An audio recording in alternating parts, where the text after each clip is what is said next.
curso de patología, ahora vamos a comenzar con una serie de temas acerca de el curso mismo de patología, ¿no? Ahora vamos a ver el tema de trastornos hemodinámicos, la parte número uno.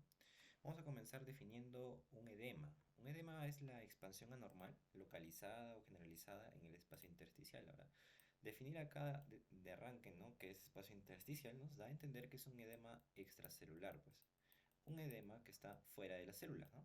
Entonces en el espacio, como dice, intersticial. Entonces va a ser acumulación de líquidos en esta zona intersticial, logrando ¿qué cosa? Una expansión anormal, localizada y generalizada de ese lugar, que es la zona extracelular. Esta es la célula, ¿no?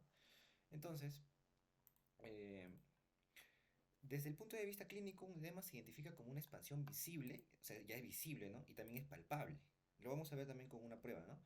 Del FOBAE, la prueba del FOBEA. Entonces, la constitución del líquido extravasado, o sea, el líquido que va a contener el edema, va a ser un líquido semejante al del plasma. ¿Ok? Entonces, vamos con definiciones previas de otras clases, ¿no? Como de inflamación. Cuando nosotros hablamos de exudado, ese líquido, ¿no? Nosotros nos vamos a referir a lo que va a ser la inflamación. Ahora, cuando nosotros mencionamos el término como extravasado, nos referimos a una enfermedad ya crónica. Ahora, hablemos del agua, ¿no? El agua está en proporciones con respecto al peso. O sea, un adulto tiene un 60% de su peso que es agua, ¿no? En cambio, un niño, el 70% del peso es agua. O sea, se ve que es mayor en el niño, ¿no? Ahora, ¿cómo se distribuye el agua en los compartimentos dentro del organismo?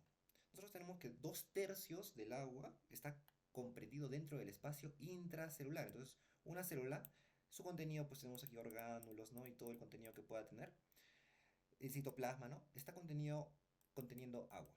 Ahora, ese porcentaje de agua que está dentro de la célula intracelular es son 2/3 del total de agua que nosotros contenemos, ¿no? Como sería un 60% de nuestro peso. Ahora, un tercio se ubica en el espacio extracelular, entonces fuera de la célula, acá.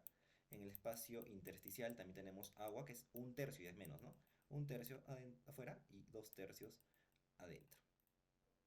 Entonces, las fuerzas de Starling, ¿no? Ahora vamos a hablar un poquito de biofísica. Vamos a ver en un esquema, pues, esto es un capilar, ¿ya?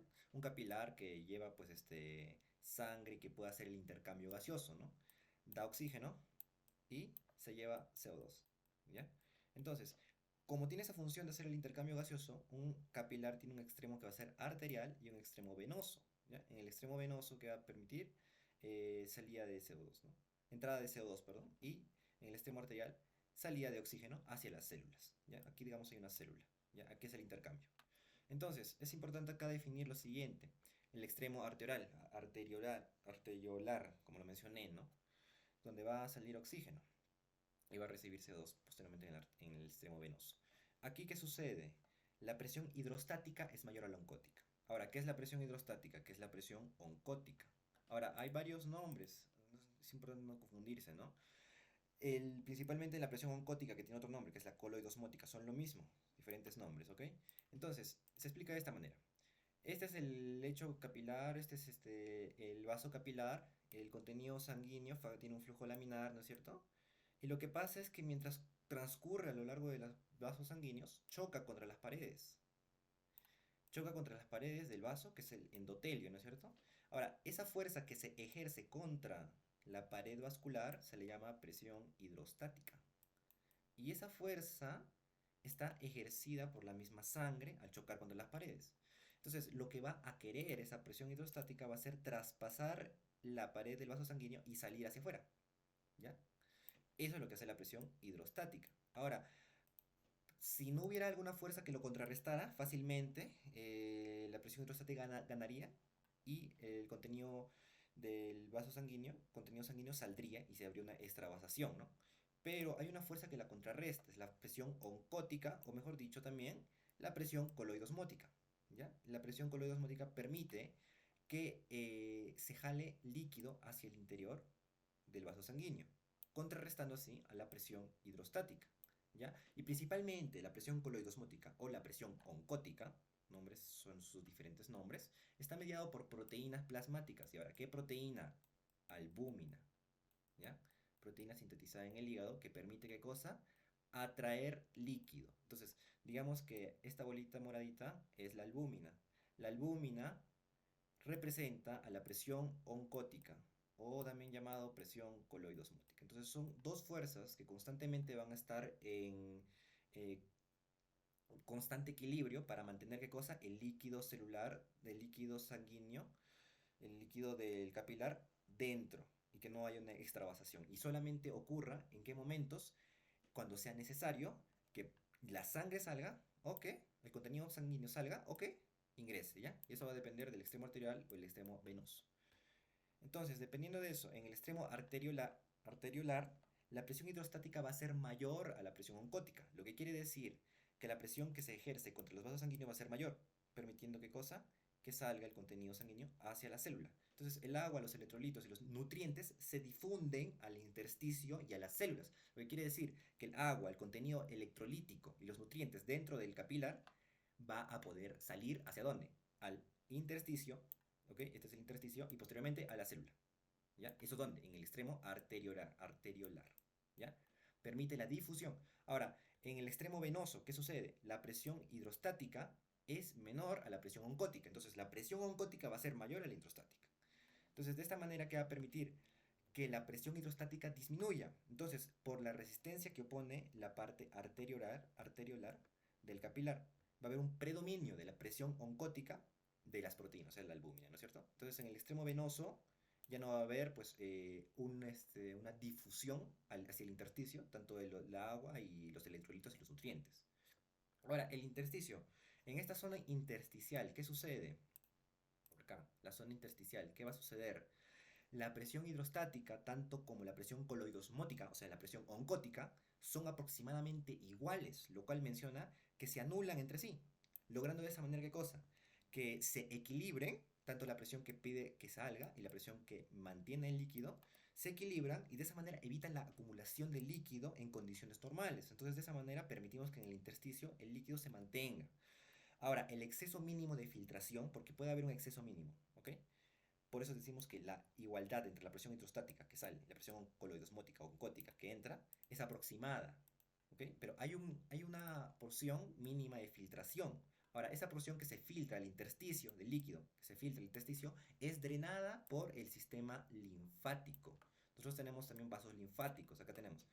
Estos son vasos linfáticos que van a permitir, ¿qué cosa? Drenar esa cantidad de contenido del capilar que ha salido y lo va a llevar, pues dependiendo al conducto torácico y al final a la vena subclavia izquierda, o si no, a la gran vena linfática, ¿no? Entonces, así se explica, ¿no? Eso es lo normal, lo fisiológico. Ahora, hablemos qué pasa en un aumento de la presión hidrostática. ¿A qué se podría deber un aumento de esta presión? Recordemos, la presión hidrostática es aquella que hace o quiere salir del vaso sanguíneo, causado por la misma, el flujo de la sangre que corre a través del vaso.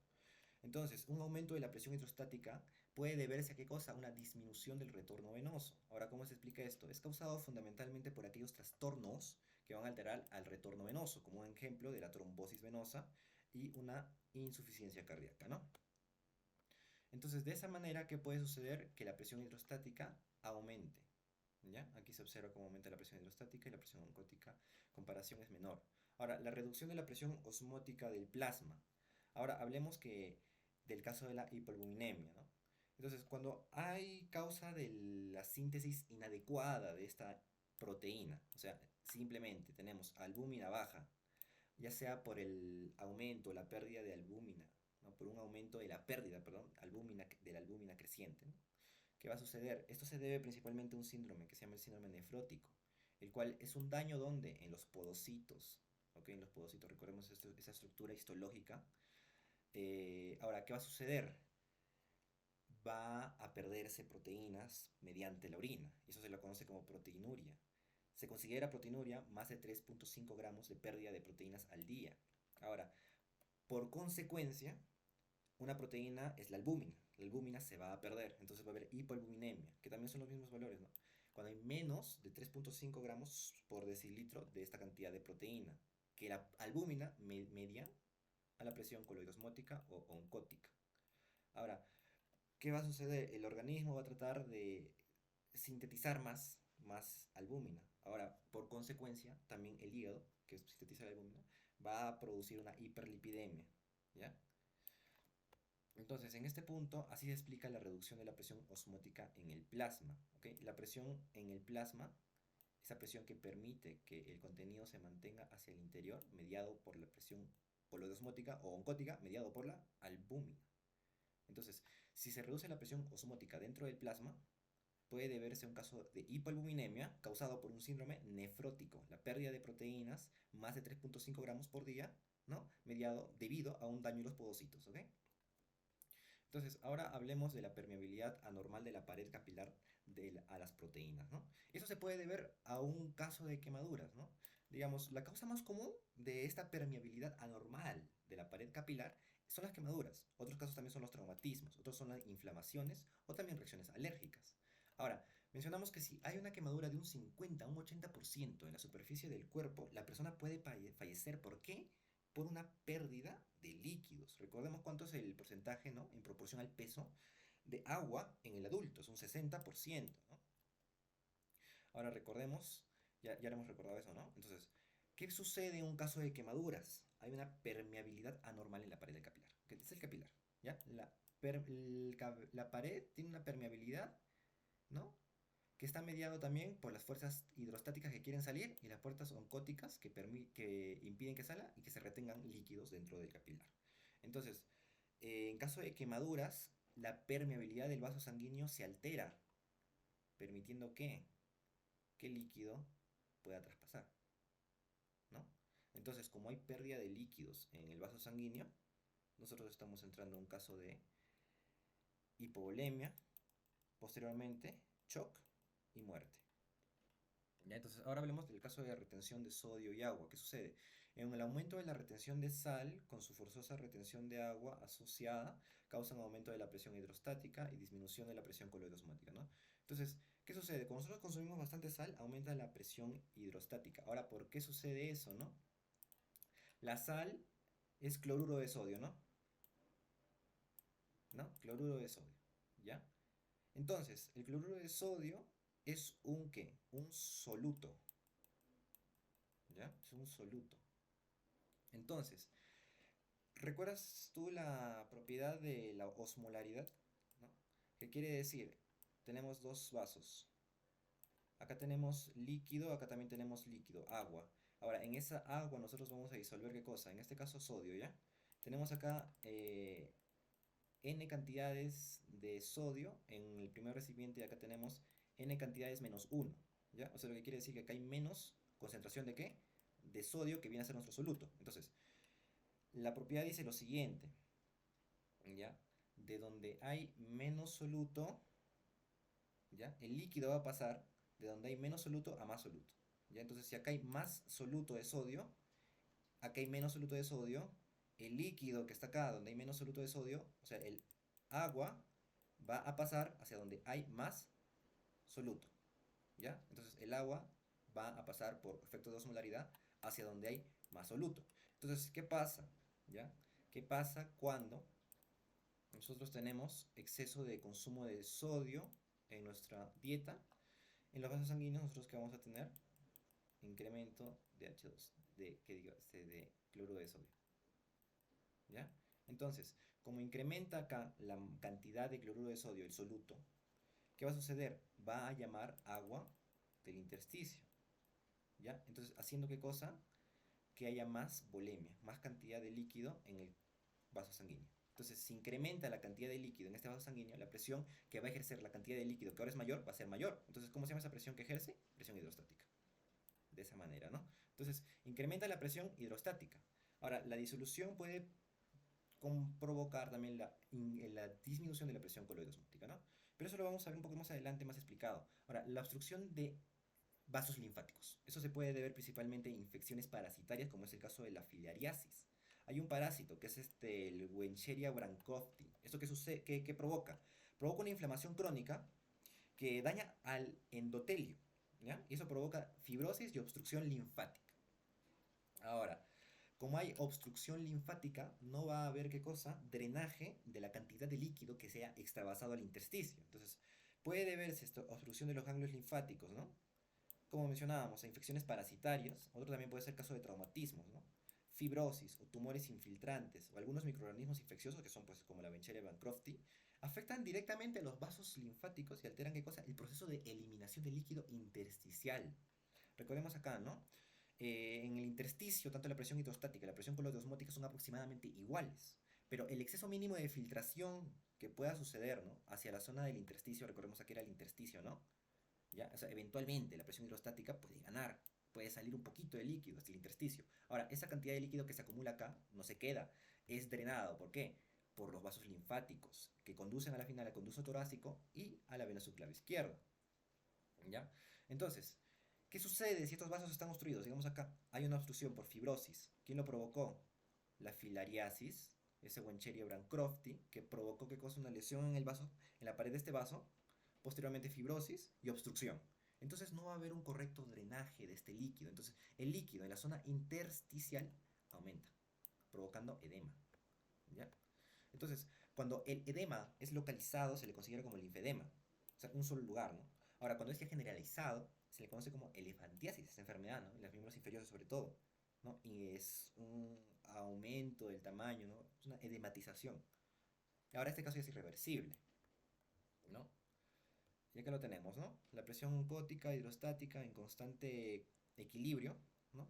Y acá un flujo obstruido de los vasos linfáticos, provocando qué cosa? Incremento del líquido en la zona intersticial, provocando edema extracelular, ¿ya?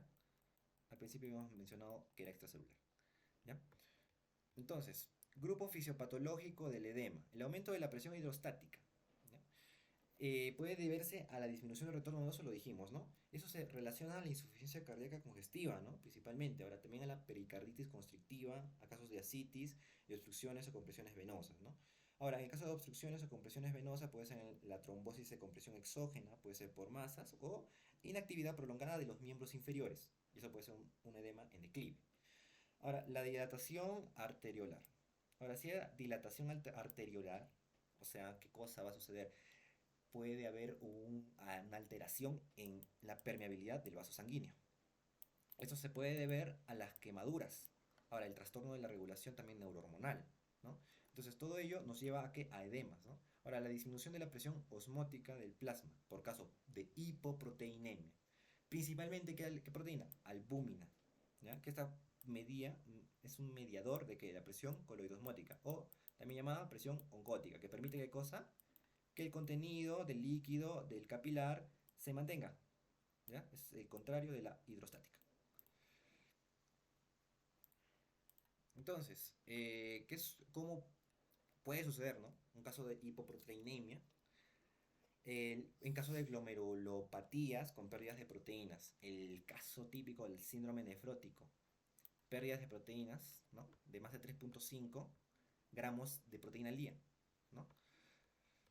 Y eso desemboca en una hipoalbuminemia, ¿ya? O hipoproteinemia. Otro caso también es la cirrosis hepática. Entonces, si hay cirrosis hepática, hay pérdida de las funciones del hígado. Una de las funciones del hígado son la producción de proteínas plasmáticas. Proteína plasmática, albúmina. Otro también puede ser el caso de la malnutrición, déficit de ingesta de proteínas. Entonces, ¿cómo vas a formar proteínas si no consumes proteínas? Las proteínas la alimentación nosotros lo digerimos, lo convertimos en aminoácidos, los aminoácidos posteriormente lo vamos a emplear para la formación de ¿qué? De nuevas proteínas, ¿no? Entonces, ¿qué pasa si no te alimentas con proteínas? Casos de Kwashiorkor, marasmo, ¿no? Tenemos entonces una hipoproteinemia, hipoalbuminemia. Entonces, si la presión oncótica disminuye, ¿quién va a ganar? La presión hidrostática, provocando ¿qué cosa? Extravasación del contenido capilar, provocando ¿qué cosa? Acumulación en el intersticio, provocando acumulación de líquidos en el intersticio, logra edema extracelular, ¿no? Entonces, ¿cómo explicamos nosotros ahora la obstrucción linfática? ¿No? Principalmente por infecciones parasitarias, el Wencheria bancrofti, que es la filariasis, ¿ya? Que provoca ¿qué cosa? Daños hacia el endotelio de los vasos linfáticos, ¿no? Entonces, es una reacción inflamatoria, ¿no? Puede ser también provocada por neoplasias, también por reacciones postquirúrgicas y reacciones postradiación, ¿no? Pero principalmente es una reacción mediado por infecciones, ¿ya? Infecciones parasitarias que provocan inflamación crónica y posteriormente fibrosis, como habíamos visto acá, la fibrosis y obstrucción de los vasos linfáticos. Ahora, la retención de sodio, habíamos visto, ¿no?, en la alimentación. La ingesta excesiva de sal acompañada de una insuficiencia renal. Ahora, acompañado de insuficiencia renal, eso no lo habíamos visto. ¿Qué va a provocar? El aumento de la reabsorción tubular de sodio. ¿Y eso por qué? Por el incremento, pues, del sistema renina-angiotensina-aldosterona, ¿no? Ahora también lo voy a explicar ahorita mismo. Tenemos la retención de sodio que incrementa el volumen plasmático. Ahora, la mayor presión hidrostática capilar, la filtración del líquido se da hacia el intersticio, ¿no? Ahora, hay disminución de la presión oncótica si hay hipoalbuminemia. Ahora, menor reabsorción de líquido, activación del sistema renina-angiotensina-aldosterona y también la proteína antidiurética, la hormona antidiurética, perdón, más retención de sodio y agua y acumulación excesiva progresiva de líquidos en el intersticio, un edema cíclico, ¿no? Entonces, eso ahorita lo explicamos. ¿Qué sucede? ¿Qué imagen? Ahí está. ¿Ya? ¿Qué sucede en el caso de una persona que se detecta la caída de la presión arterial? ¿Ya? Los vasoreceptores del riñón que permiten medir la presión arterial. Si detecta que se cayó, ¿qué sucede? Libera renina. ¿Ya? Ahora, en el hígado se produce el angiotensinógeno, que mediante la renina se convierte en angiotensina 1. Ahora, la angiotensina 1, mediante la proteína ESA, convertidora de angiotensina, se convierte en angiotensina 2. Y ahora, esta angiotensina 2 se va a ligar a los receptores AT1 y va, eso sobre todo en los vasos, en el endotelio, va a provocar vasoconstricción. Entonces, cuando provoca vasoconstricción, ¿qué sucede? El calibre de vasos sanguíneos se disminuye y de esa manera aumenta la presión arterial. Es como tener, pues, una manguera donde tienes cierta cantidad de fuerza de presión de agua. ¿Qué pasa si cierras un poquito la luz de la manguera o el calibre de la manguera? Aumenta la presión, ¿no es cierto? Y de esa manera llega un poquito más lejos la sangre. Bueno, llega un poquito más lejos el líquido en el caso del ejemplo. Entonces eso es lo que sucede en una vasoconstricción, ¿no es cierto? Aumenta la presión arterial y esto posteriormente ya tiene efectos en el corazón, si es crónico, ¿no? Sobre todo. Ahora, ¿qué pasa con la angiotensina 2? Esto va a las suprarrenales. La angiotensina 2 también va a las suprarrenales y produce, ¿qué cosa? Aldosterona. Y ahora, ¿qué sucede? ¿Qué hace la aldosterona? La aldosterona permite la reabsorción de sodio y agua en el túbulo contorneado distal. Ahora, ¿para qué necesita la reabsorción de sodio? ¿Para qué necesita sodio? De esa manera logra mantener sodio y agua en el vaso sanguíneo. Entonces, ¿qué logra al hacer eso? Como ya hemos mencionado, ¿no? Este es el vaso sanguíneo. Si el sodio, cloruro de sodio, ¿no? Ya digamos ya sodio, incrementa sus cantidades en el vaso sanguíneo, la cantidad de soluto de sodio es mayor dentro del capilar. ¿Logrando qué cosa? El efecto de osmolaridad. Digamos que el sodio en el intersticio es menor. Entonces, el efecto de osmolaridad dice que el líquido va de donde hay menor soluto a donde hay mayor soluto. Entonces, incrementa el ingreso de líquidos hacia el vaso sanguíneo. Y de esa manera incrementa la polemia en el capilar. Y posteriormente, ¿qué sucede? Aumento de la presión arterial. Y ahora, si esto se vuelve crónico, ya posteriormente del aumento de la presión arterial hay un aumento del gasto cardíaco. Y así eso se hace crónico, o sea, ya mucho tiempo y el corazón está con un aumento de la presión arterial mediado por el sistema renina, angiotensina, aldosterona, puede haber una remodelación cardíaca, una adaptación, hipertrofia del ventrículo izquierdo sobre todo, ¿no? Y posteriormente puede haber una disminución del gasto cardíaco y nuevamente los vasoreceptores detectan la caída de la presión arterial y esto es un ciclo nuevamente, ¿no? Y así es como puede suceder, pues, el caso de la retención de sodio, ¿no? Ahora, eh, hablemos de casos también de inflamación, ¿no? Inflamación aguda, crónica, angiogénesis, también puede producir casos de edema, ¿no? Hablemos de una insuficiencia cardíaca. En una insuficiencia cardíaca hay menor flujo sanguíneo renal. Entonces, si hay menor flujo sanguíneo renal, los vasoreceptores del riñón, como hemos visto, detectan y activan el sistema renina, angiotensina, ¿no? ¿Y esto qué sucede? Que provoca que la aldosterona hace que haya mayor retención de sodio y agua.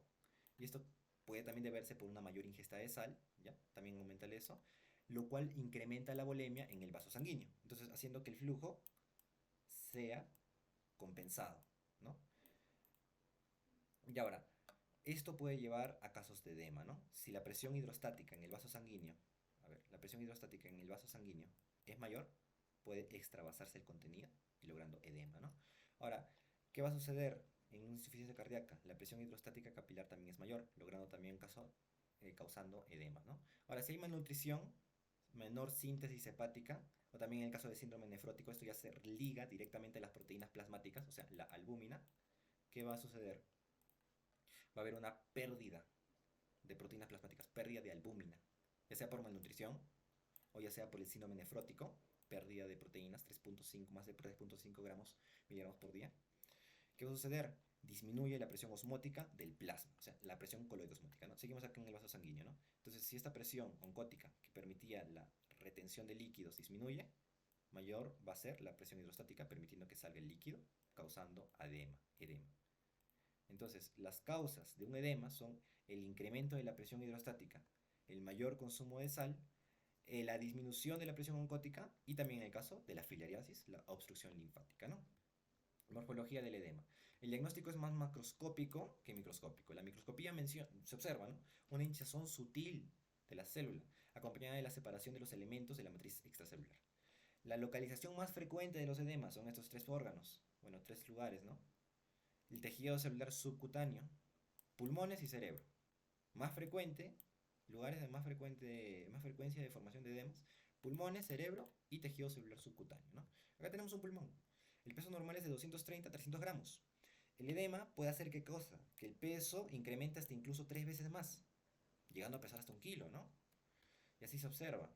Como mencionábamos, la detección, el diagnóstico es más macroscópico, o sea, simple vista, que microscópico, ¿no? Porque microscópico simplemente vamos a encontrar una hinchazón sutil celular, ¿no? Ahora, tipos de edema y causas, ¿no? Tenemos el edema en declive, que se debe a la insuficiencia cardíaca congestiva. Ahora, esto depende también de la gravedad. El edema se acumula en las partes más bajas del cuerpo, miembros inferiores, ¿no? Ahora, también tenemos el edema periorbitario. Eso ya es en la zona, pues, ocular, ¿no?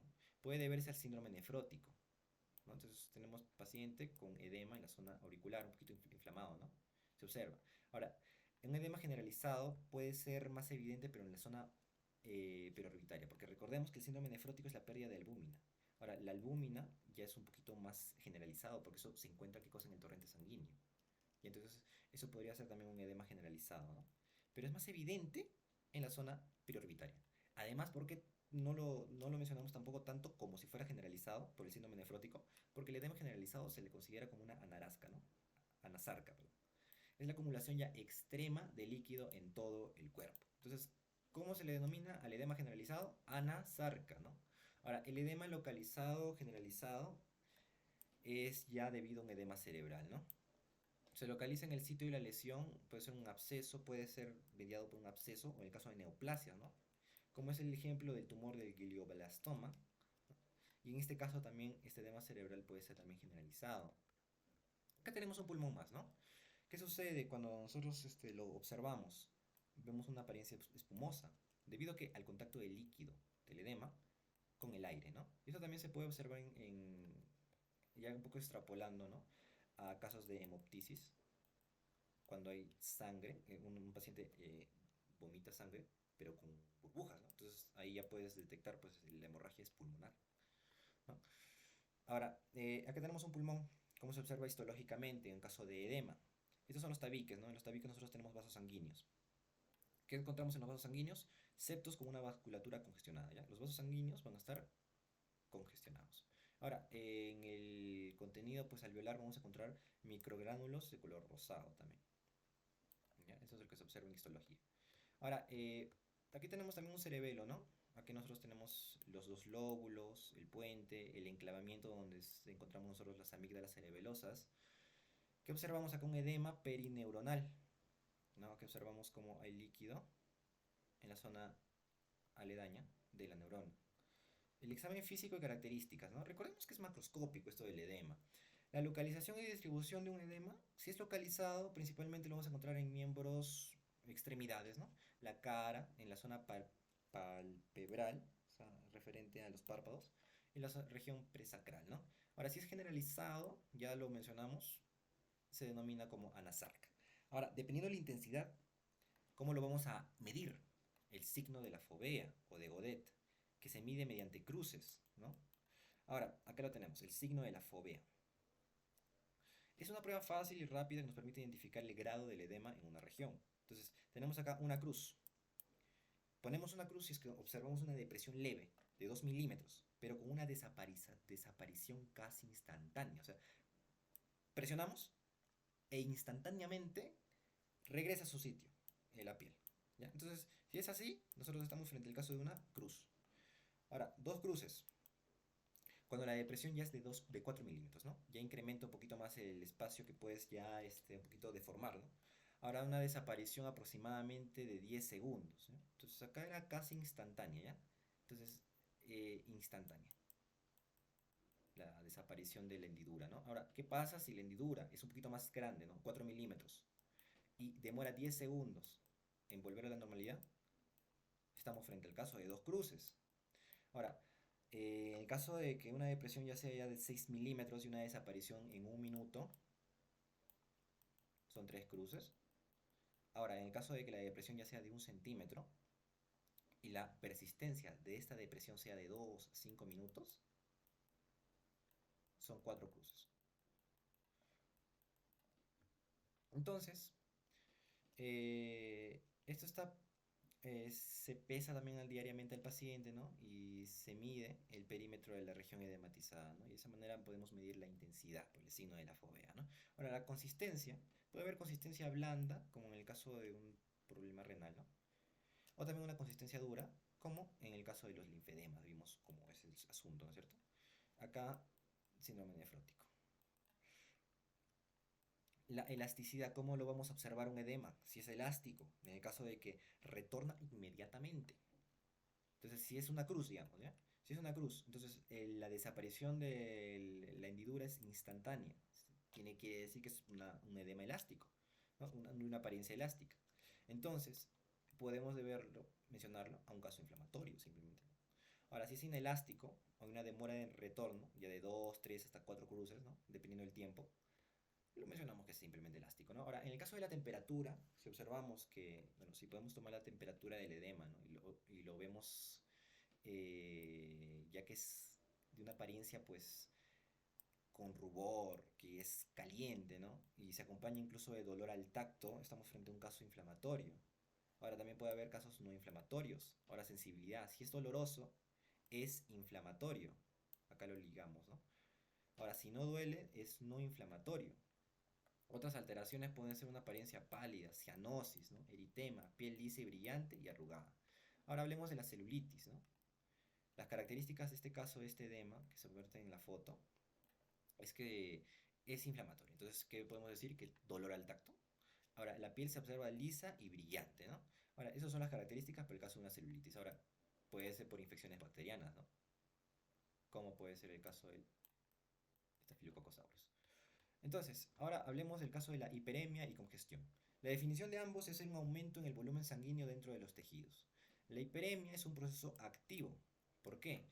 Porque va a ocurrir una dilatación arteriolar. Va a incrementar el flujo sanguíneo. ¿Ya? Entonces los tejidos se van a ver tipo rojizos porque va a haber un mayor aporte de sangre oxigenada. ¿Ya? Eso es hiperemia, proceso activo. Ahora, a diferencia de la congestión es un proceso pasivo debido a una obstrucción venosa, lo que provoca ¿qué cosa? La disminución del flujo sanguíneo. Entonces, nosotros vamos a observar tejidos cianóticos azulados, debido a que va a haber un incremento de mayor aporte de sangre desoxigenada. Ahora, esto va a provocar un incremento de la presión hidrostática, llevando a edema, ¿no? Ahora aquí tenemos una congestión pasiva crónica hepática, donde se observa esta parte de las células que están sufriendo un proceso de necrosis por la hipoperfusión sanguínea, ¿no? Entonces recordemos, ¿no? La congestión es un proceso pasivo, tejidos azulados, ¿no?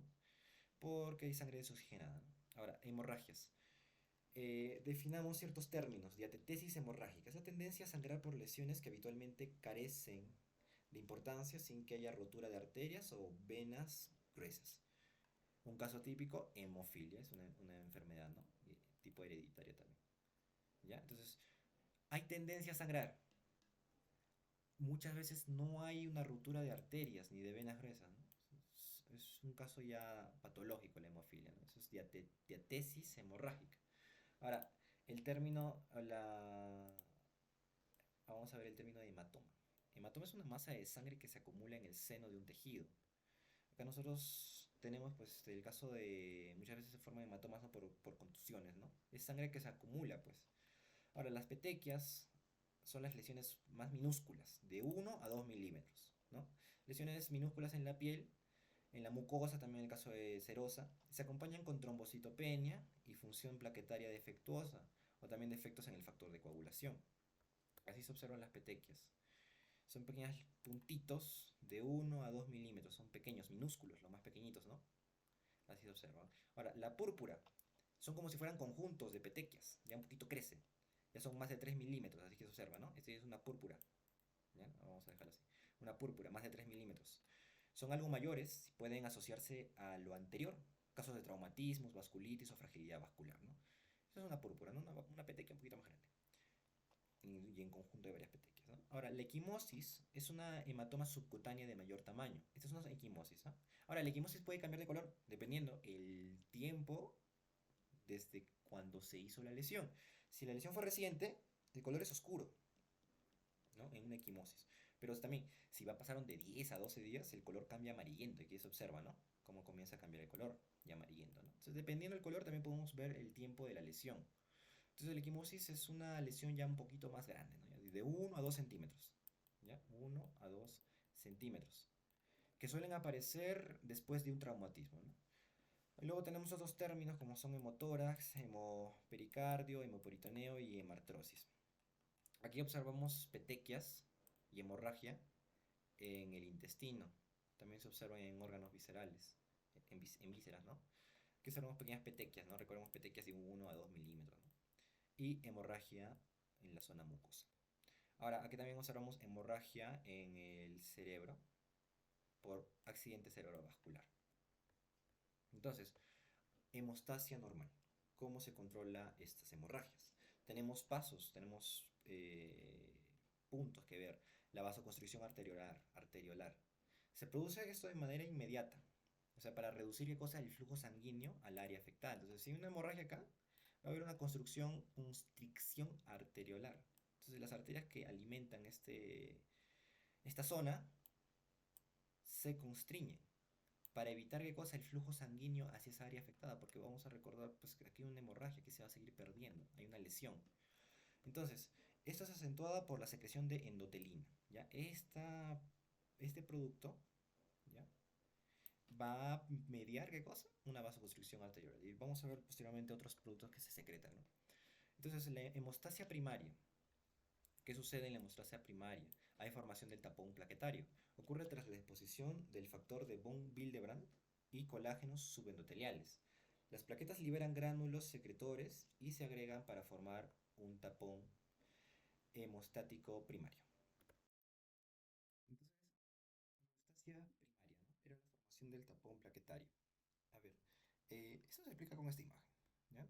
Primer paso de una homeostasia normal, o sea, cómo nosotros detenemos la sangre fisiológicamente, ¿no? En caso de que haya una lesión endotelial.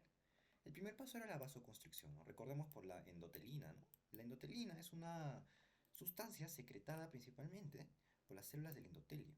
Ahora, ¿cuándo se van a secretar? Cuando hay lesión del vaso sanguíneo. Mira, en esta zona había una lesión, ¿ya? Entonces el contenido del capilar, el contenido sanguíneo puede extravasarse. Pero, en primer lugar, ¿qué hace el organismo? Una vasoconstricción. Primero libera, ¿qué cosa? Libera endotelina para poder hacer una vasoconstricción, refleja, ¿no? En la zona de la lesión. La liberación de endotelina produce vasoconstricción, ¿no? Ahora, ¿qué va a suceder? En la matriz extracelular, en la zona de la membrana basal, recordemos que nosotros tenemos colágeno, ¿no? Colágeno tipo 4 y tipo 3, ¿no? Entonces, el colágeno posteriormente va a estar en contacto con las plaquetas y va a comenzar a formar la cascada de coagulación y posteriormente el trombo, pues, ¿no? Entonces, eso es lo que sucede en el primer paso, que es la vasoconstricción, ¿no? O sea, se acentúa por la secreción de endotelina y bajamos de cosa el calibre de la arteria, provocando vasoconstricción. Para el siguiente paso, para darle lugar al siguiente paso, que es la homeostasia primaria. Habíamos mencionado que la homeostasia primaria ocurre tras la exposición del factor de von Willebrand, ¿no? Ahora, este factor son una glicoproteína, ¿ok? ¿Qué hace? Permite la unión ¿de qué? De plaquetas con colágeno, ¿ya? Entonces, cuando se unen, pueden estar ya un paso a que se pueda formar el proceso para la formación del tapón plaquetario, ¿no? Entonces, en este punto, ¿no? En primer lugar, hay adherencia de las plaquetas, ¿no? ¿Las plaquetas a dónde?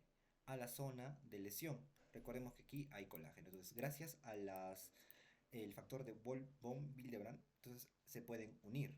Entonces, en este punto, las plaquetas que van a hacer van a liberar gránulos. Ahora, esos gránulos que liberan favorecen el proceso de coagulación. Las plaquetas tienen dos tipos de gránulos: alfa y gránulos densos. Principalmente dentro de los gránulos alfa, lo importante acá son los factores, bueno, claro, de von Willebrand, y también es ahora en los gránulos densos es el factor ADP. Ahora, el ADP junto con el ATP, que es otro factor, provocan, ¿qué cosa? La activación de las plaquetas, ¿ok? Entonces, todos estos compuestos, gránulos que secretan las plaquetas en un momento de lesión endotelial, en un momento de hemostasia, permite, ¿qué cosa? Favorecer la coagulación. Porque vamos a ver posteriormente que hay factores que impiden la coagulación. Entonces, en la homeostasia primaria, ¿cuál es el objetivo? La formación del tapón plaquetario. Entonces, un tapón el cual permita evitar que siga extravasándose el líquido capilar, que es la sangre.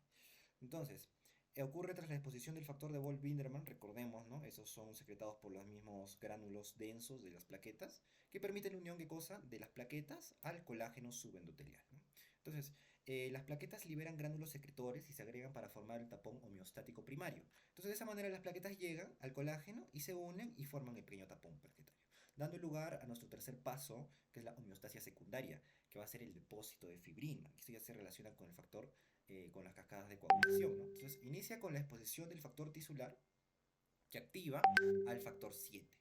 Entonces, el factor tisular es simplemente la tromboplastina. No solamente voy a mencionar ahora los factores bueno, algunos elementos de la cascada de coagulación, porque nosotros aquí estamos enfocados en otra cosa, ¿ya? Entonces, en la homeostasia secundaria, ¿qué sucede? Se libera el factor tisular, tromboplastina. Entonces, luego hay expresión de fosfolípidos complejos, posteriormente la activación de la trombina, la polimerización de la fibrina y posteriormente, ¿qué va a suceder? Se forma la fibrina. Entonces, en este punto, nosotros vamos a hablar de que hubo una degradación del fibrinógeno. Es cuando el fibrinógeno se convierte en fibrina, que viene a ser el resultado final de toda la cascada de coagulación, que comprende la vía intrínseca, la vía extrínseca y luego a la vía común, ¿no? Porque al final nosotros vamos a necesitar, ¿qué cosa? La fibrina, para poder hacer un depósito en la zona de coagulación y de esa manera nosotros formar, ¿qué cosa? El trombo, ¿ya?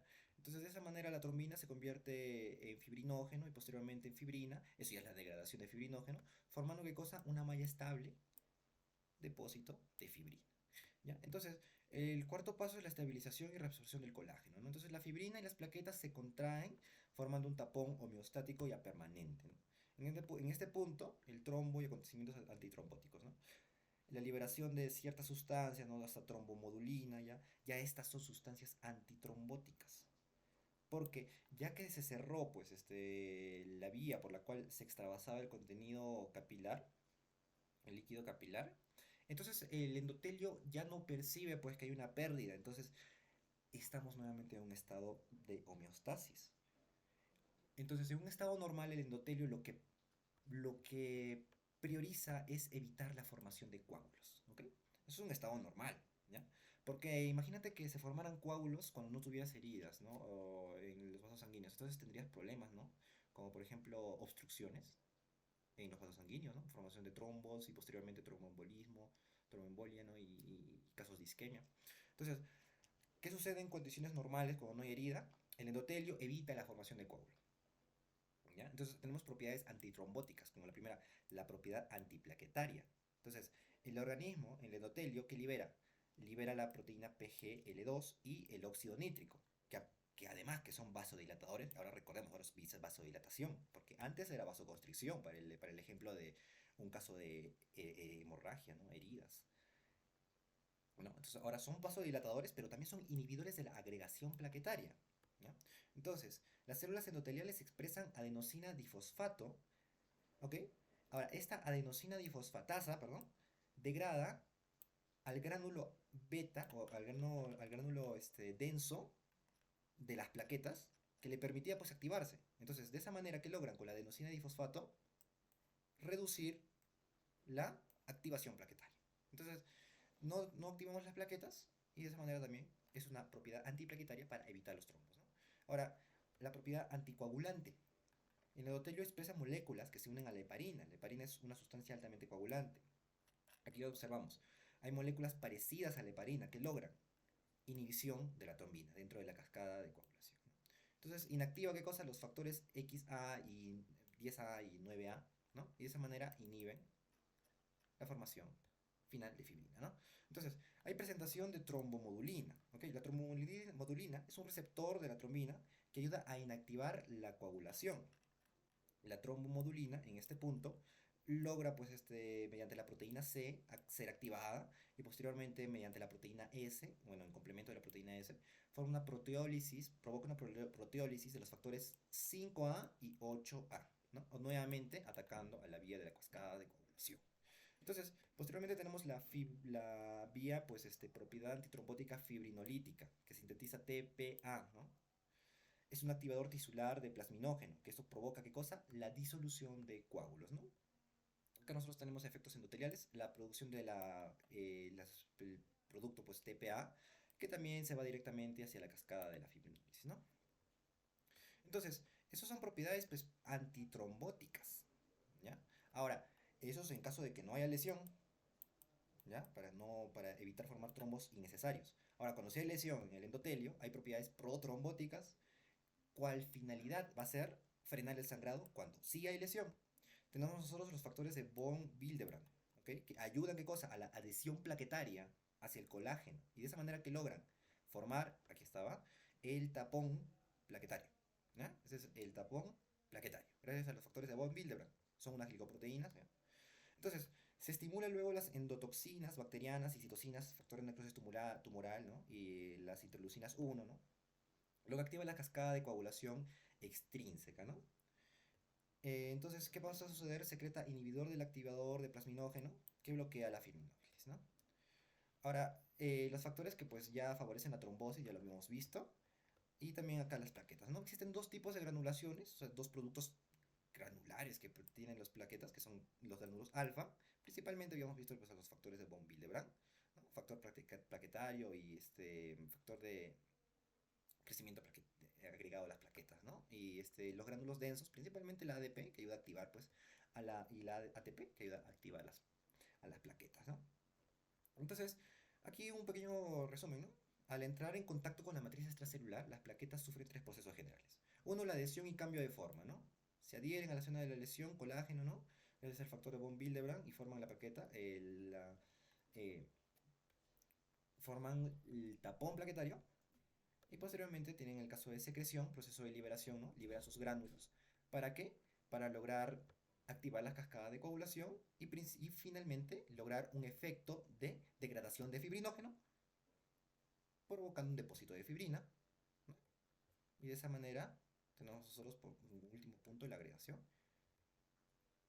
Y nosotros tenemos acá la formación del tapón plaquetario.